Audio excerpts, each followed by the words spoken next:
高考结束，我意外穿越进修仙世界。宗门比武时，大师兄答不上4乘8除以23的结果而落败。二师姐听不懂 What's your name？ 遗憾出局。三师兄背不出杨花落尽子规题的下一句，惨遭重伤。后来我才知道，在这个修仙世界中，每个人共有6大灵根，分别是羽树外、雾化生。我一脸懵逼，风中凌乱。你们这个修炼方式好像不太对吧？大家好，欢迎来到我的频道。高考结束的隔天，我刚睁开眼，就穿越到了一个修仙世界。一阵轻微的头痛后，崭新的记忆便潮水般涌进来。我名叫苏燕青，从小父母双亡，是个孤儿。16岁那年，逍遥宗的三师兄见我身世可怜，破例恳求宗主将我收入门下，成为一位外门弟子，负责在宗门内扫扫地、打杂什么的。说是外门弟子，其实整个逍遥宗加起来也就5个人，只是师父说我天资欠缺，注定与修仙一途无缘。我刚穿过来这天，恰逢赶上9州各宗门的仙境大选。这个大选每5年举办一次，届时9州境内大大小小的宗门齐聚一堂，分别派出年轻一届的翘楚切磋比试。倘若能在大选中脱颖而出的话，甚至有可能被选中进入仙境，获得无上机缘和宝物。因此，每一届的仙境大选都会吸引无数宗门的目光。3日前，我跟随师父和几位师兄师姐，千里迢迢赶到了本次仙境大选的举办地青云宗。青云宗乃是9州内第1大宗门，底蕴深厚，高手如云，跟偏居一隅、籍籍无名的逍遥宗完全不一样。师父他老人家对本次仙境大选的期望也很简单，争取能赢下一场就行。而我作为穿越而来、毫无资质的外门弟子，自然是想领略一下那些天纵奇才们的风韵。可当我满心期待的看完第1场比试后，我整个人都懵逼了。代表宗门第1个上台参加比试的是大师兄，他今年30有余，敦厚老实，行事稳重，自小便跟随师父修行，已有20多年。而大师兄的对手是来自青云宗的一名少年，他一袭白衣，气质清逸，看起来不过10几岁的模样。见到那名少年后，师父的脸色顿时变得不太好看。哎，没想到第1战便遇到了庆瑶，看来这次出师不利啊。师父轻叹了口气，似乎觉得大师兄必败无疑了。而台上的2人相互拱手示意后，大师兄率先摆开架势，准备出手。我的心也紧跟着悬了起来，不知是否能看到修仙小说里那些炫酷的招式。只见大师兄气沉丹田，大喝一声：“2乘以3等于多少？”大师兄话音刚落，他面前便凝聚起一阵罡风，随着他的问题，朝对面的庆瑶席卷而去。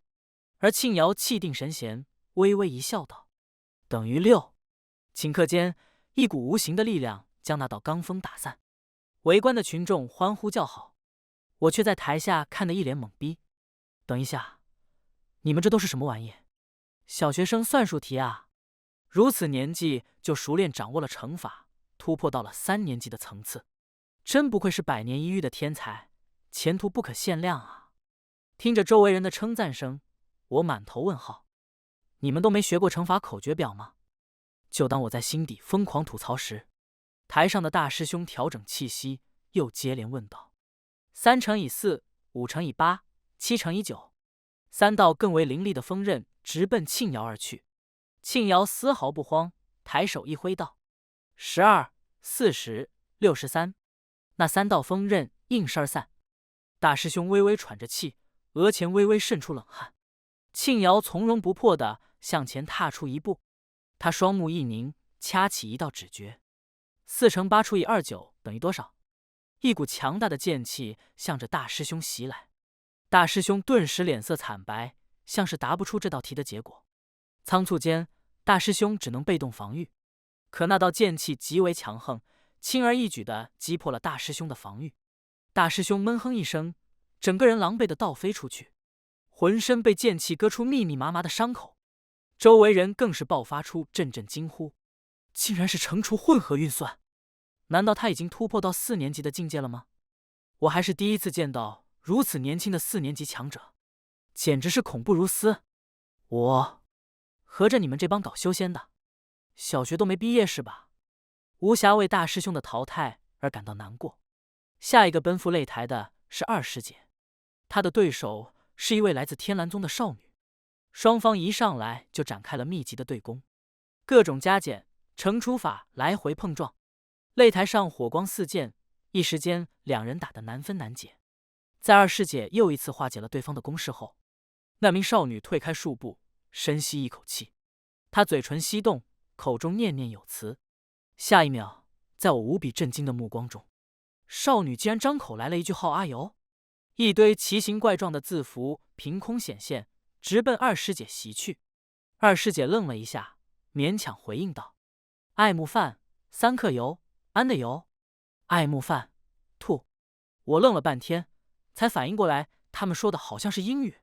少女一击未果，转瞬间又抛出一句 "What's your name？" 这一次少女的发音还比较标准，那些怪异字符光芒大盛，变换成一连串英文字母。二师姐像是没听懂这句话的意思，那串字符如同枷锁一般，牢牢困在二师姐身上。那名少女趁势出手，轻而易举的便将二师姐击败。她竟然能将阴咒运用得如此熟练，看来天蓝宗也是后继有人啊！听着周围的惊叹声，我不由得低头扶额，心想：你们这个修仙世界还挺国际化的，连英语都能修炼是吧？最后代替宗门出战的是三师兄，他的对手名叫周阳，来自无极谷。周阳一脸阴鸷，皮笑肉不笑的朝三师兄拱手道：“宋母师兄，好久不见了。”三师兄并未开口说话，只是神情肃穆的点了点头。宋母师兄，去年你无故夺我灵药，这笔账，今天我可要好好跟你算一算。三师兄面色如常，淡淡回道：“周师弟为取灵药，要弃整村百姓的性命于不顾，此番行径，宋某实在看不过去，还望周师弟谅解。”周阳显然对三师兄怀恨在心，讥笑说：“要是我没记错的话，你们逍遥宗已经连续5届仙境大选未取一胜了吧？按照规定，倘若此战宋师兄再败，你们逍遥宗便会被9州宗门联盟除名。”此话一出，三师兄不禁脸色一暗，就连师傅也轻叹了口气，显得忧心忡忡。床前明月光，疑是地上霜。周阳袖袍一卷，2道拳风席卷而来。三师兄不慌不忙，沉稳应道：“举头望明月，低头思故乡。”周阳再度挥舞双拳，危楼高100尺，手可摘星辰。三师兄反手一挡，不敢高声语，恐惊天上人。2人一来一回，缠斗了5、6首古诗，始终没能分出胜负。周阳死死盯着三师兄，脸色铁青。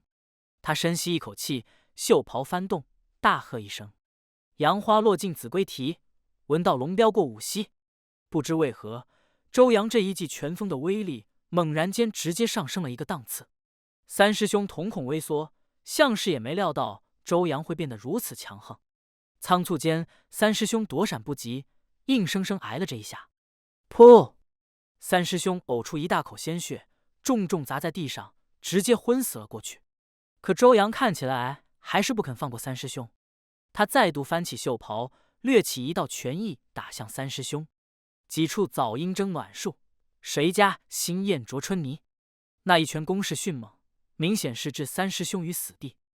我自幼与三师兄感情最好，情急之下，我直接跃上擂台，挡在三师兄面前。那道无比强横的拳风已掠至眼前，我竖起手指，迎着那道拳风大喝一声：“乱花渐欲迷人眼，浅草才能没马蹄。”在周阳无比错愕的目光中，那道拳风瞬间被化解，只微微扬起了我的衣角。短暂的寂静过后，周围突然爆发出一阵猛烈的惊呼：“这小子看着还很年轻吧？竟然能掌握如此复杂的古语，这是哪个宗门的？怎么此前从未听说过？”我无暇顾及周围的那些窃窃私语，死死地盯着对面的周阳。他五官狰狞，恶狠狠地瞪着我：“小子，你找死！”周阳低头瞥了眼袖袍，抬手又是数道拳劲朝我袭来。金樽清9斗10千，玉盘珍羞值万钱。台下再度传来一阵惊叹声。单论古语而言，那个周阳恐怕已经是初中生级别的强者了，哪怕只是初一级别，也不是区区小学生就可以抗衡的。看来那小子要遭重了。而我完全无视了周阳的那一击，只是缓缓闭上眼，沉声念道：“豫章故郡，洪都新府，星分翼轸，地接衡庐。”随着每一个字音的吐出，一股奇异的感觉涌上我的心头，就仿佛是春风化雨，水到渠成，一抹清凉从我心底流出，扩散至四周。襟三江而带五湖，控蛮荆而引瓯越。我重新睁开眼，向前踏出一步，仅此一步，密密麻麻的裂痕瞬间遍布整个会场。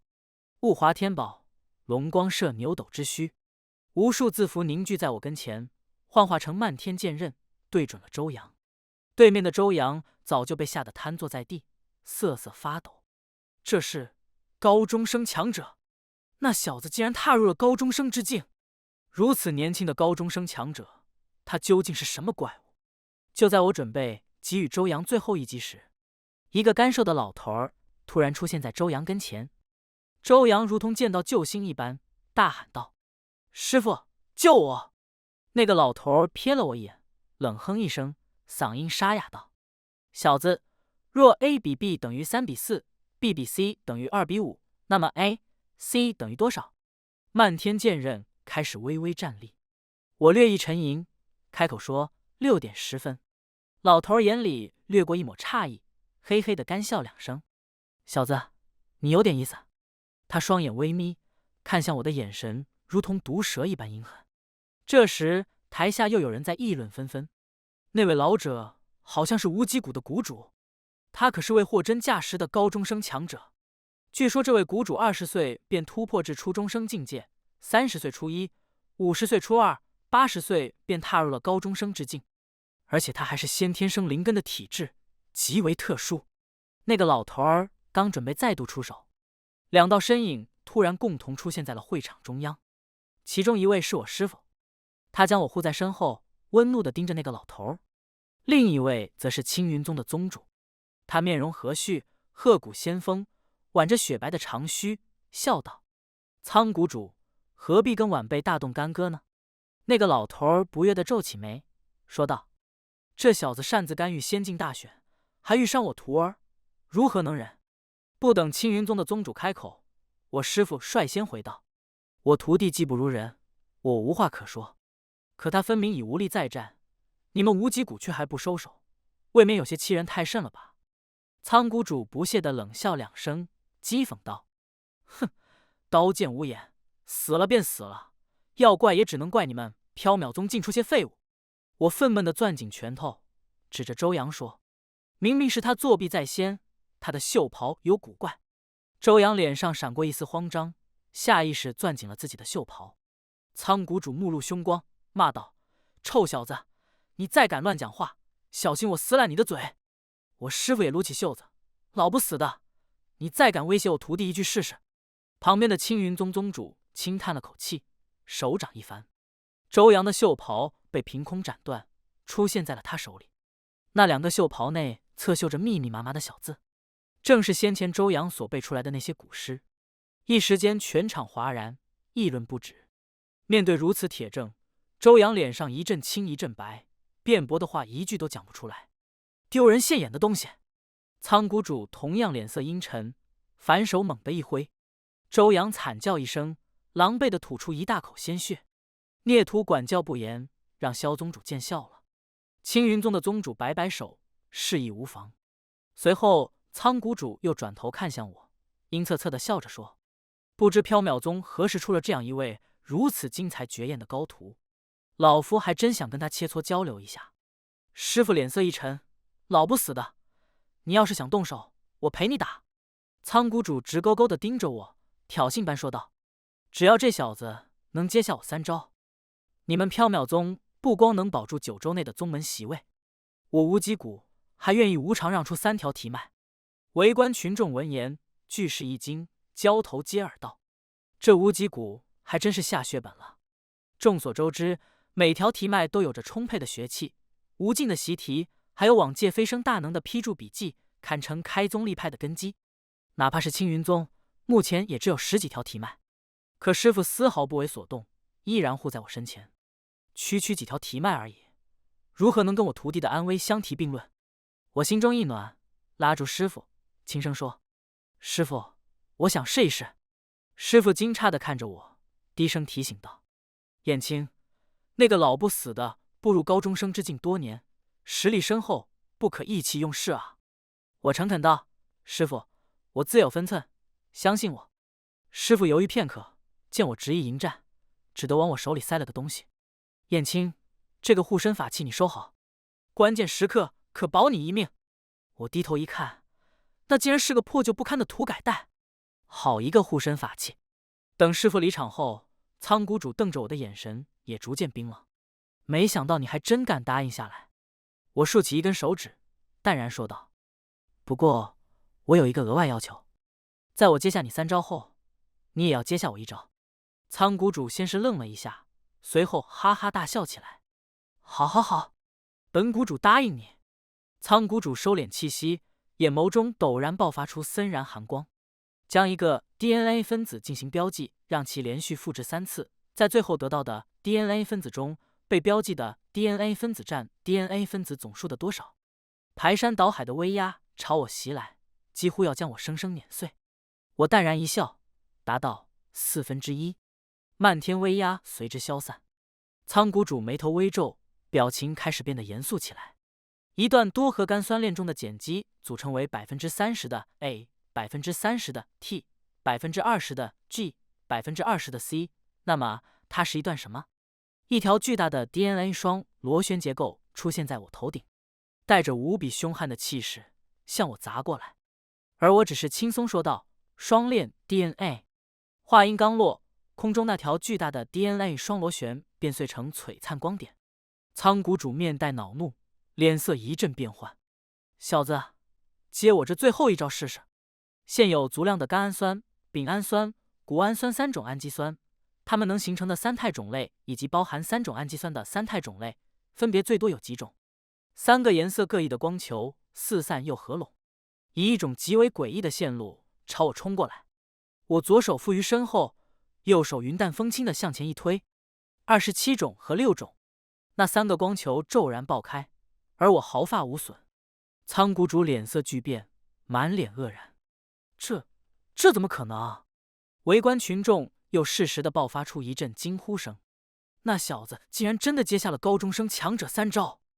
难道那小子也是先天圣灵根吗？此等天赋，就算放眼整个九州，都是凤毛麟角的存在。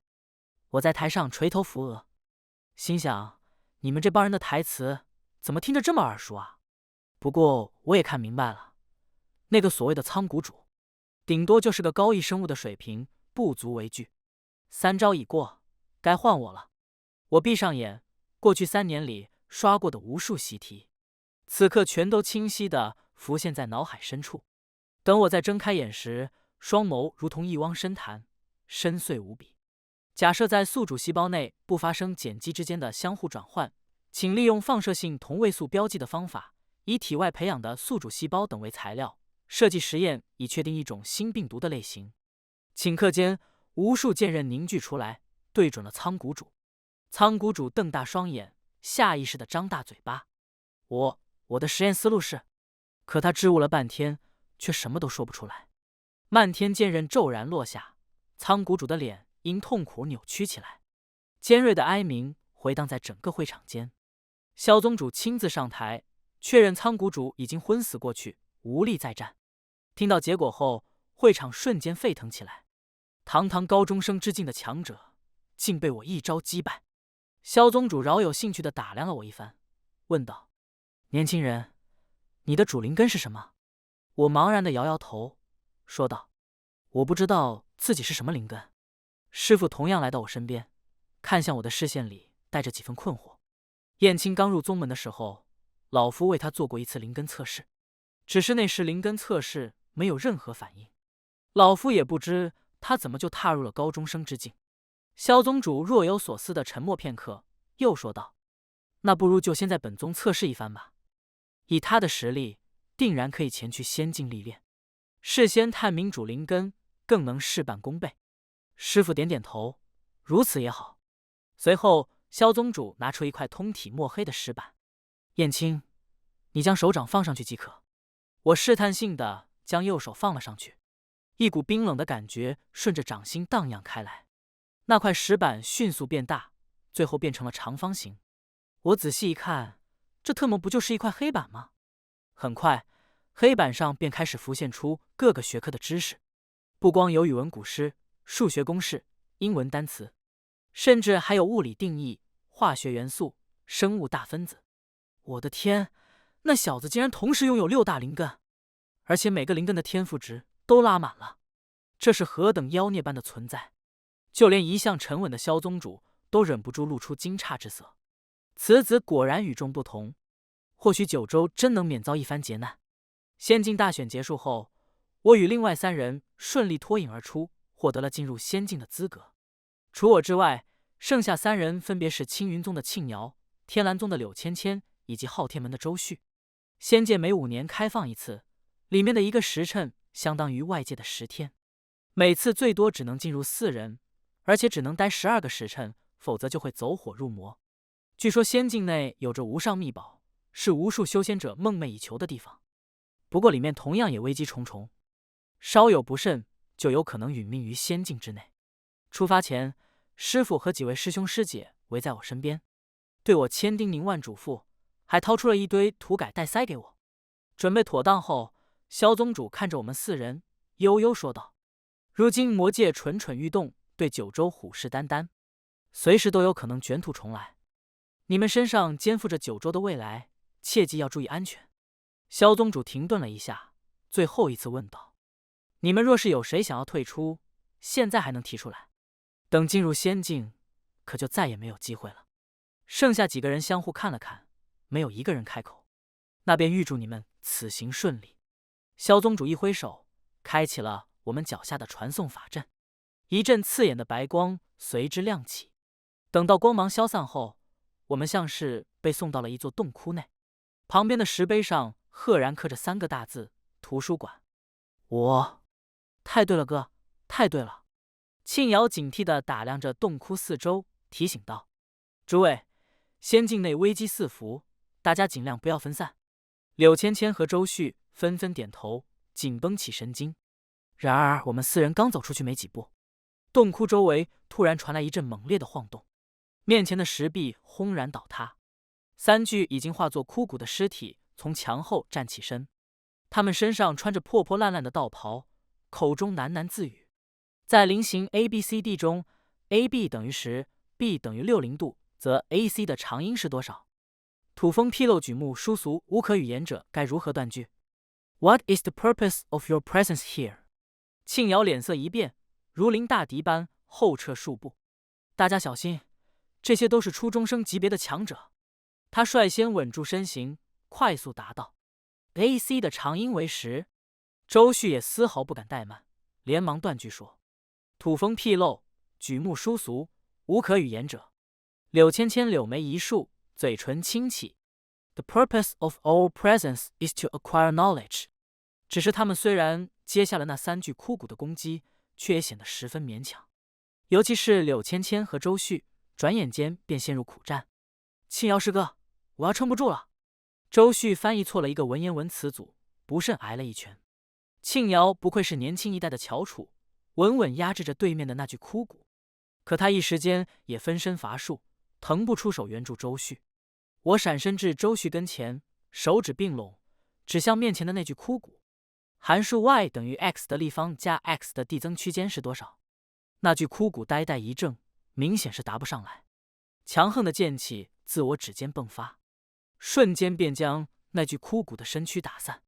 紧接着，我又赶到柳芊芊身边，口中念道 ：“He bought a knife and fork。”下划线下划线。对面的那具枯骨迟疑着回答说 ：“To eat。”错了，是 to eat with。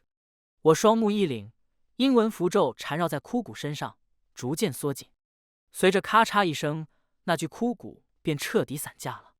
而另一边的庆瑶也凭借一句“慧晚雕弓如满月，西北望”，射天狼击败了对面的枯骨。周旭和柳芊芊向我拱手道谢，眼中满是钦佩。庆瑶低头看着那些枯骨身上的服饰，叹息道：“想必他们以前都是各大宗门的前辈，却不慎走火入魔，道心破碎，永世被困在这仙境之中。”周旭和柳芊芊相互对视一眼，都流露出一丝惊惶。在坍塌的石墙后面，庆瑶又找到了几件宝物。这竟然是失传已久的语文基础知识手册，还是修订版，还有数学公式定律天天背和英语词汇随身记。有了此等宝物，只要勤加修炼，突破初中生境界指日可待。其他三人如获至宝，惊喜交加，只有我两眼一黑，感觉死去的回忆突然开始攻击我。周旭和柳芊芊捧着宝物，忐忑不安地看向我。没有我，他们俩很难从那些枯骨手中全身而退。我连忙疯狂摆手，示意自己不需要那些宝物。毕竟高中3年，这些玩意儿我都快背吐了。随着我们4人继续深入洞窟，我也渐渐摸清了这个仙境的路数。比如，当我们踏入某个洞窟后，周围忽然响起了一个熟悉的广播声 ：“The price of the shirt is 9 pounds and 15 pence。”衬衫的价格是9磅15便士。好家伙，英语听力试音是吧？而在另一个洞窟内，墙上直接浮现出一篇古代诗歌，并要求对这首诗歌里的某句话进行赏析。更离谱的是，在最深处的一处洞窟里，墙壁上刻着一个4棱锥 PABCD， 底面 ABCD 为菱形 ，PA 平面 ABCD，ABC 等于60度 ，E、F 分别是 BC、PC 的中点，求证 AEPD。不光如此，图上的 PD 之间还有动点 H、EH 与平面 PAD 所成最大角的正切值为某数，求二面角 EAFC 的余弦值。此洞窟的威压之强横，就连我都感到有些棘手。其余3人更是连反抗的能力都没有。不过幸好我的数学底子还算扎实，在经过一番苦算后，我顺利化解了洞窟内的威压。在我的带领下，我们4人不断深入洞窟，期间也收获到了不少宝物。我听师傅提起过，此乃传中说的至宝圆规。周旭手里捧着那个圆规，神情十分激动。此物画出来的圆形无比精准，半径也可随意调节。庆瑶看着手里的文言文完全解读，喜极而泣。柳芊芊甚至还找到了一个录音器，可以随时锻炼口语，不禁喜出望外。还有什么标尺、修改液、橡皮、太阳能计算器、新华字典、5年修仙3年模拟、全真模拟试卷，反正各种乱七八糟的东西搜罗了一大堆。又闯过一处洞窟后，庆瑶感慨道：“看来此处仙境的极限应该是高中生大圆满的境界。”经过这一番历练，此时的庆瑶已经隐约摸到了高中生之境的门槛，而周旭和柳芊芊也稳固在了初中生境界。转眼间，12个时辰的时限就快到了。多亏有苏师兄在，我们才能得以在仙境中修炼这么久。庆瑶郑重地朝我鞠了一躬，拱手道：“苏师兄天赋异禀，实力深不可测，未来定当不可限量。哪怕是传说中的大学生之境，或许苏师兄都能尝试一番。”我微微一笑，不置可否。也是时候该出去了。庆瑶掏出传送石，捏碎的瞬间，我察觉到周旭似乎低声念了句什么。还没等我反应过来，周围的场景一变。出乎意料的是，我们并没有按照计划回到青云宗，而是来到了一处荒凉的峡谷内。庆瑶同样愣了一下，疑惑道：“这是怎么回事？”我下意识看向周旭，他仿佛也察觉到了我目光，迅速后退了10几步。看来正是他在传送石上做了手脚。这时一阵妖风刮过，峡谷上方露出5道人影，为首的正是先前被我击败的苍谷主。我立刻意识到自己是遭遇到了伏击。苍谷主居高临下的盯着我，狰狞道：“小子，今日此处就是你们的葬身之地，识相的就赶紧把仙境里的宝物交出来，没准老夫心情好，还能让你们死的时候痛快些。”庆瑶沉下脸来，咬牙切齿地质问道：“苍谷主，你此番行径是要与青云宗为敌吗？”苍谷主哈哈大笑：“姐，你们这些小娃娃还不知道吧？1个月前，魔界率大军进犯九州，如今正在全力围攻青云宗，根本无暇分心。庆瑶浑身一震，脸上满是震惊之色。我们在仙境待了12个时辰，外界已是4个月有余，自然不清楚魔界竟然会大军压境。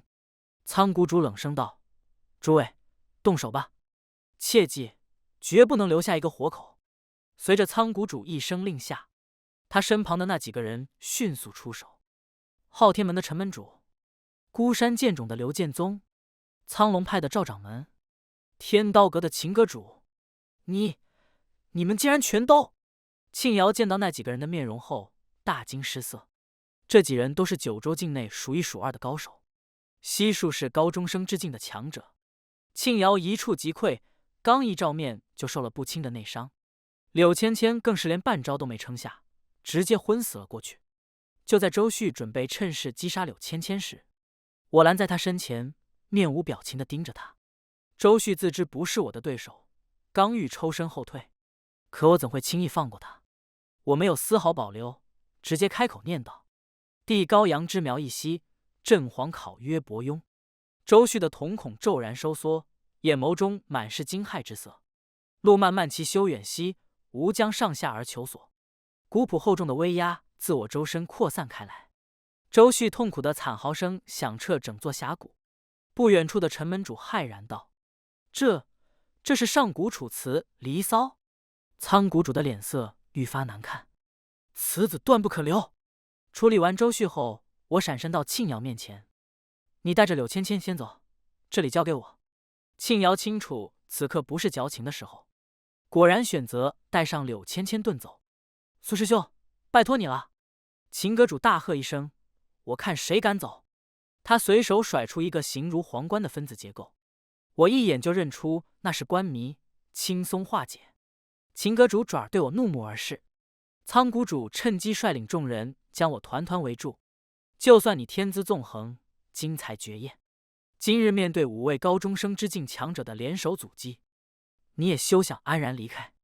面对苍谷主的恐吓，我只是冷笑2声。背负着一中之名，我怎么会输？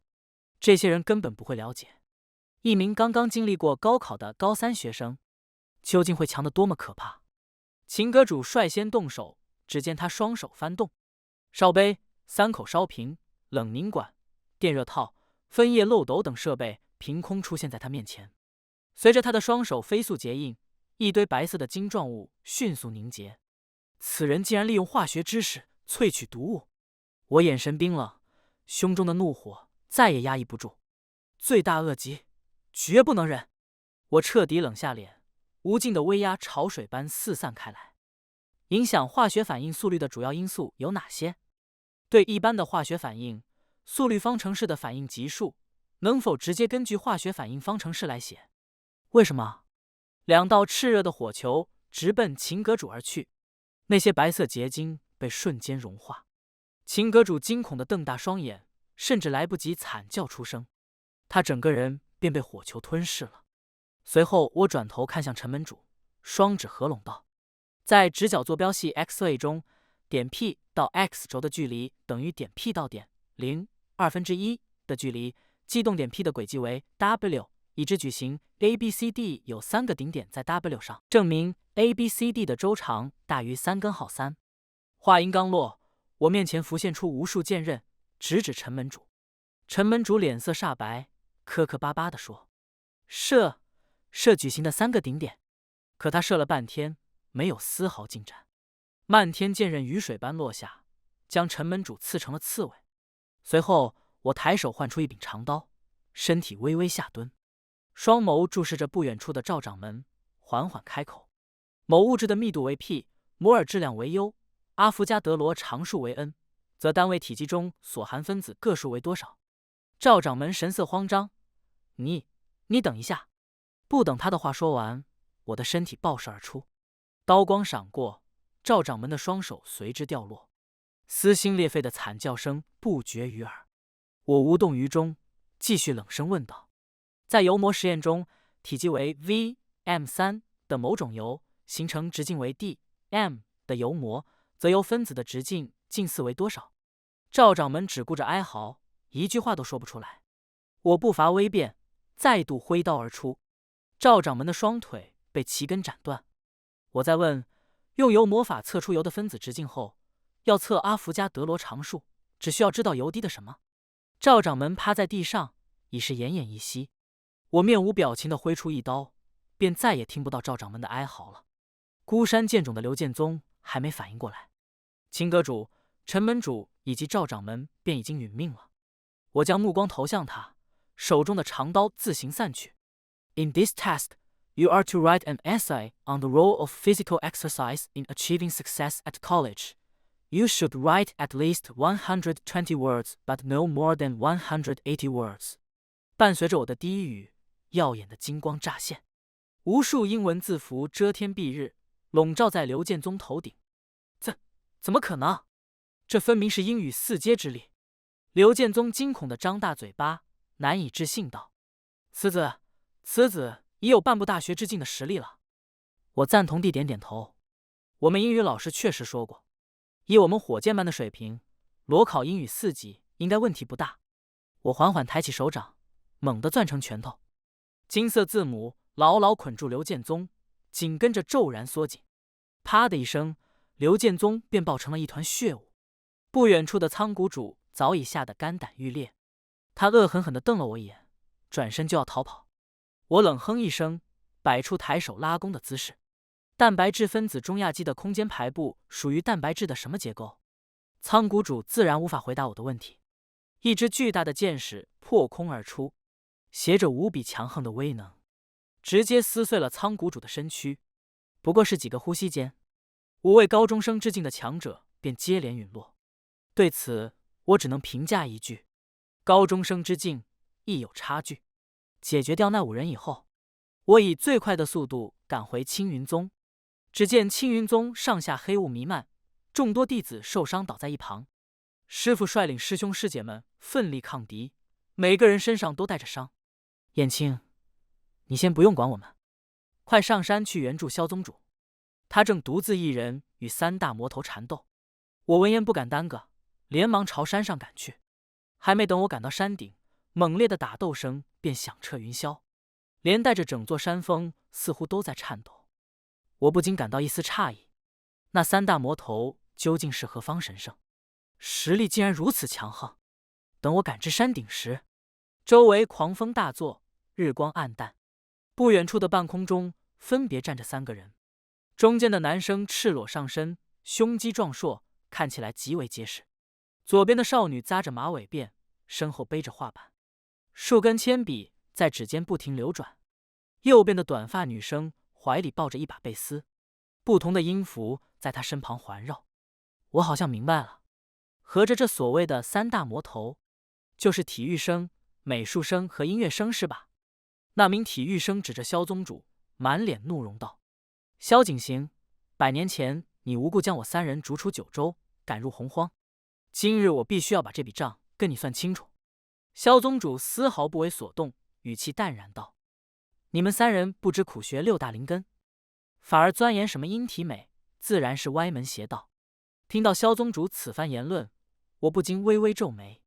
对面的体育生更是怒火中烧，反驳道：“笑话！何为正？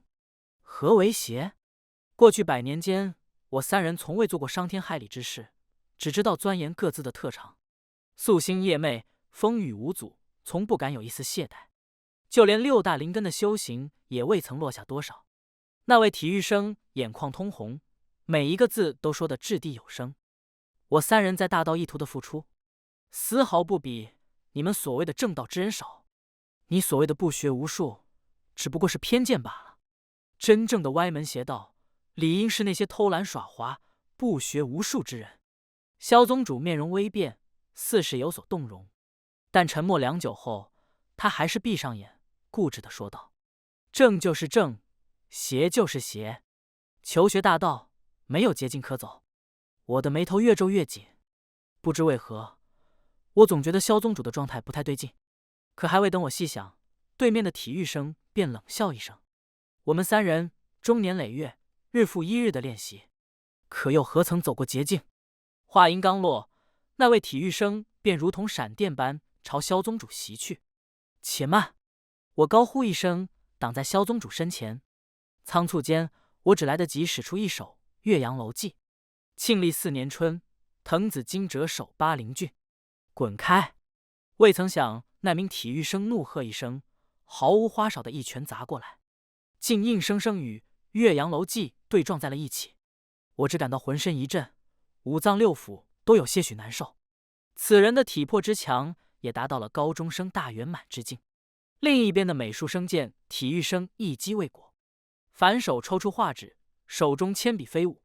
顷刻间，一条栩栩如生的素描巨龙出现在天地间。我连忙稳住身形，快速说道：“太阳能进入生态系统的主要过程是什么？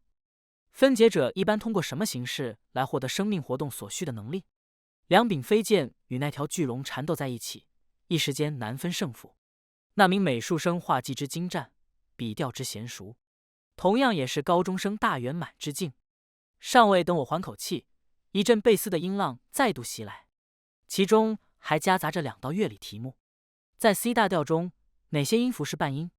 节奏中的一个小节包含多少个拍子？我忍不住在心底大倒苦水。乐理这玩意儿，我真是一点都不懂啊！可音乐声的这一道连击实在强横，我避无可避，只得左手掐诀，右手结印。古之学者必有师，师者，所以传道授业解惑也。设等差数列的公差为地，且地大于1，求通项公式。凭借着语数联合，我总算挡下了那股音浪和乐理题。各位，且先听我一句，可能是我先前显露的实力同样震慑到了他们。对面的那3位总算没有再盲目出手，只是眉头紧锁地打量着我。趁这个空隙，我赶紧缓了口气。同时，面对3位高中生大圆满之境的强者联手，就连我都感受到了一丝吃力。调理好气息后，我偏头看向萧宗主，诚恳道：“萧宗主晚辈觉得，先前这3位所讲的话，并不是没有道理。”你什么意思？萧宗主面露不悦。我小心斟酌着词句，继续道：“我想求学大道，并非只有6大灵根这一条路，体育、音乐、美术，亦或是其他技艺，都需要勤学苦练，精益求精。只要能持之以恒，一以贯之，同样可以达到极高的境界。毕竟，并非所有人都适合6大灵根。倘若不分青红皂白，只知道一味打压，恐怕也不是正道之举。”随着我的话，萧宗主的脸色越来越难看。听到最后，萧宗主拂袖大怒道：“简直是一派胡言！我本以为你天资卓越，心境澄明，未曾想你竟然被妖言蛊惑，是非不分。”萧宗主气得浑身发抖，甚至连面目都变得有几分狰狞。大道一途，犹如千军万马过独木桥，唯有坚守本心，才能走到最后。萧宗主面目扭曲，身体剧烈的颤抖着，一股可怕而无形的力量逐渐汇聚。也罢，多说无益。倘若你们执迷不悟，本宗主自当替天行道。一缕缕的黑气从萧宗主的身体里冒出来。萧宗主缓缓抬起头，眼里满是疯狂。求学大道，要心无旁骛，要摒弃杂念，要专心致志。大道无情，需时刻坚守本心。此刻，浓浓的黑雾笼罩住萧宗主，他披头散发，口中喃喃自语：“你们可知1+1为何等于2？光速为何恒定不变？永动机的原理是……”我心里咯噔一下，预感大事不妙。糟糕，是铭刻！我迅速闪身，远离萧宗主，浑身冷汗直冒。萧宗主执念太深，已然入魔。哈哈哈哈哈哈！狂笑中，萧宗主境界暴涨，竟隐隐跨过了大一境的门槛。我悟了，我悟到了终极真理。大道坦途，大道坦途啊！萧宗主朝天一指，苍穹间无数云层开始急速旋转，电芒此起彼伏，云层慢慢撕裂开一道巨大的缝隙。E 等于 mc 平方。伴随着萧宗主的话语，天地风云变色，隆隆雷声炸响天地，一道巨大无比的闪电凝聚而成。在场的几人无一不脸色巨变。替我争取一点时间！我大喝一声，迅速抽身后退。那3位先是愣了一下，但很快便反应过来。体育生率先朝那道闪电冲过去，以肉身硬抗。美术生面前画纸纷飞，素描、速写、水彩接连不停。音乐声拨动琴弦，旋律急促悠扬。在那3人的合力下，闪电落下的速度稍微变慢了一些。我努力让自己冷静下来。萧宗主那一击是智能方程，但无论如何，那也仅仅是一道公式而已。萧宗主没法发挥出他的全部威力。短暂的思考过后，我下定决心，屏气凝神。核裂变是指重原子核在中子的轰击下分裂成更轻的原子核，并释放出大量能量的过程。在裂变过程中，一些原子核会释放出额外的中子，这些中子可以继续引发其他原子核的裂变，形成链式反应，从而迅速释放巨大的能量。我抬起左手，掌心处开始噼啪作响。那么我可以先利用气体扩散法提取到足够的铀235，使其保持临界状态，再采用刀穿反应中子源触发链式反应。我抬起右手，掌心处光芒闪烁。当我的双手缓缓合拢时，一个蕴含巨大能量的光球显现出来。我凭借着一种难以言喻的心流状态，努力维持着那个光球的稳定。老哥，你这前摇有点长，我要撑不住了。体育生浑身青筋暴起，眼看就要力竭了。就在千钧一发之际，我大喊道：“全都闪开！”那3人如蒙大喝，全都闪身退开了。与此同时，我将手里的光球甩了出去。我一个会穿越的高3学生，能够手搓核弹，想必也很合理吧？一阵耀眼到极致的白光闪过后，万籁俱寂，寂静无声。不知过了多久，像是万古千秋，又像是须臾。一瞬，震耳欲聋的爆炸声席卷整个青云山。刹那间，狂风呼啸，飞沙走石。我在心底疯狂默念洛神赋，以作防御。等到一切尘埃落定后，放眼望去，周围一片狼藉。青云山的山顶被硬生生削去一半，萧宗主倒在一片废墟中。我踉跄着走到他身旁。萧宗主白发苍苍，满脸倦容，仿佛在这短短的时间里苍老了几十岁。燕青，我想你是对的。他眼神空洞，怔怔出神地望着天空。先前厚重的乌云悄然散开，血红的夕阳染遍天际。我真傻，居然等到现在才明白。